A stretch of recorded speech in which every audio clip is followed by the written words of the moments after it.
ஹரிஹி ஓம். ராதே கிருஷ்ணா. அறிந்து கொள்வோம் பகவான் நாமங்களை, தெரிந்து கொள்வோம் அதன் பெருமைகளை. பகுதி 74. இந்த பகுதியில் 81வது திருநாமத்தை பார்க்க போகிறோம். இது விஷ்ணு சகஸ்ரநாமத்தின் 9வது ஸ்லோகத்தில் வருகிறது. ஸ்லோகம் 9. ஈஸ்வரோ விக்ரமே தன்வி மேதாவி விக்ரம க்ரமக அனுத்தமோ துராதர்ஷ கிருதஜ்ஞ கிருதிராத்மவான். திருநாமம் 81. ஓம் அனுத்தமாய நமக. ஒப்பற்றவர் என்பது இதற்கு பொருள். இதை பற்றி வனவாசத்தின் போது ராமரும் சீதையும் தனியாக இருந்தபோது நடந்த சம்பவத்திலிருந்து தெரிந்து கொள்ளலாம். காகத்திற்கு காகம் என்ற பெயர் எப்படி வந்தது பார்க்கலாமா? மந்தாகினி நதிக்கரையில் உள்ள சித்திரக்கூடத்தில் ஏகாந்தமான பர்ணசாலையின் உள்ளே ராமனின் மடியில் தலை வைத்தபடி சீதை சயனித்திருந்தாள்.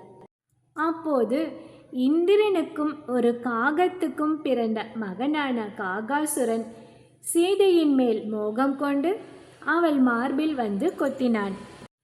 சயனித்திருந்த சீதை எழுந்தாள். அது ஒரு சாதாரண காகம் என்று கருதி ஒரு கல்லை எடுத்து அதை அடித்து துரத்தினாள். பாவம், அந்த காகத்தை விட்டுவிடு என்று சொன்ன ராமன் சீதையின் மடியில் தலை வைத்து உறங்கத் தொடங்கினார். உடனே ராமன் உறங்குவதைக் கண்டதும் மேலும் துணிச்சல் கொண்ட அந்த காகம் மீண்டும் சீதையின் மார்பில் வந்து கொத்தியது. ஆனால் இந்த முறை சீதை அசையவில்லை. தன் அசைவால் ராமனின் உறக்கம் பாதிக்கப்படுமே என்று எண்ணி அவள் வலியையும் பொறுத்து கொண்டிருந்தாள். ஆனால் அவளது மார்பில் இருந்து வடிந்த இரத்தம் ராமனின் முகத்தில் தெரித்து ராமன் விழித்தெழுந்தார்.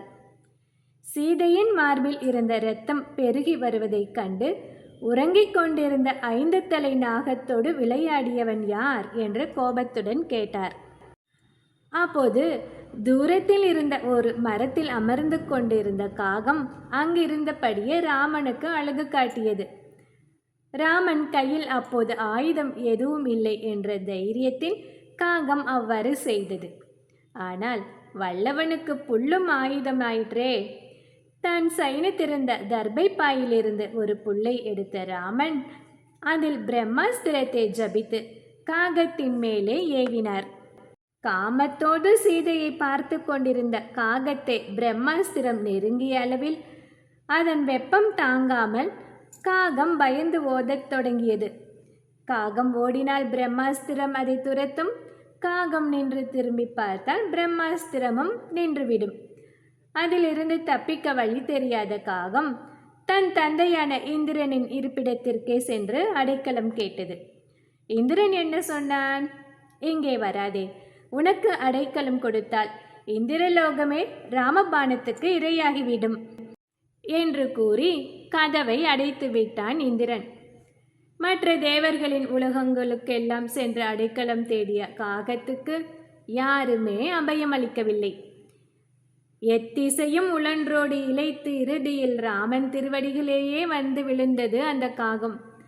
அதிலும் எப்படி விழுந்தது? கால்கள் 2ஐயும் ராமனை நோக்கி நீட்டியபடி வந்து விழுந்தது.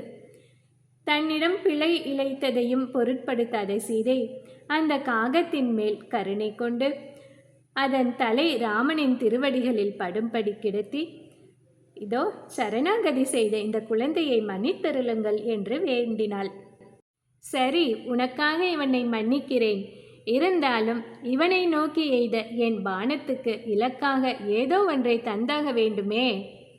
என்ன செய்வது என்று ராமன் கேட்க, அதற்கு அந்த காகமே சொன்னது, தவறான பார்வை உடையவனான எனது கண்களுள் ஒன்று இந்த பானத்துக்கு இரையாகட்டும் என்று சொன்னதும் ராமபானம் அவனது வலக்கண்ணை பறித்தது.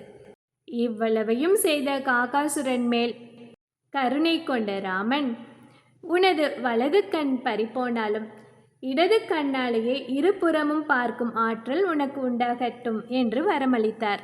சீதையும் தன் பங்கிற்கு இனி மக்கள் தங்கள் முன்னோர்களுக்கான பித்ரு காரியம் செய்யும் போது காகத்துக்கு சாத உருண்டை வழங்குவார்கள் என்று காகாசுரனுக்கு வரமளித்தாள்.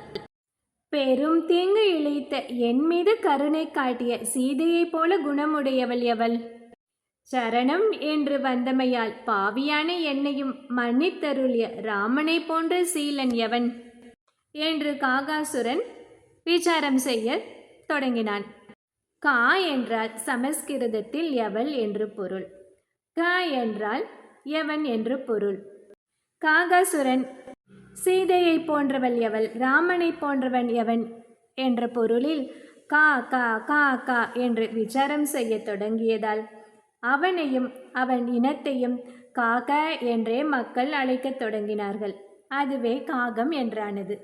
இப்படி ஒப்புயர்வற்றவராக திருமால் விளங்குவதால் அவரை வேதவியாசர் அனுத்தமா என்று கூறுகிறார். இந்த 81வது திருநாமத்தை நாம் தினமும் சொல்லி வந்தால் அன்பர்கள் ராமனின் கருணைக்கு பாத்திரமாவார்கள். அடுத்து 82வது திருநாமம். ஓம் துராதர்ஷாய நமக. இதை அடுத்த பகுதியில் பார்க்கலாம்.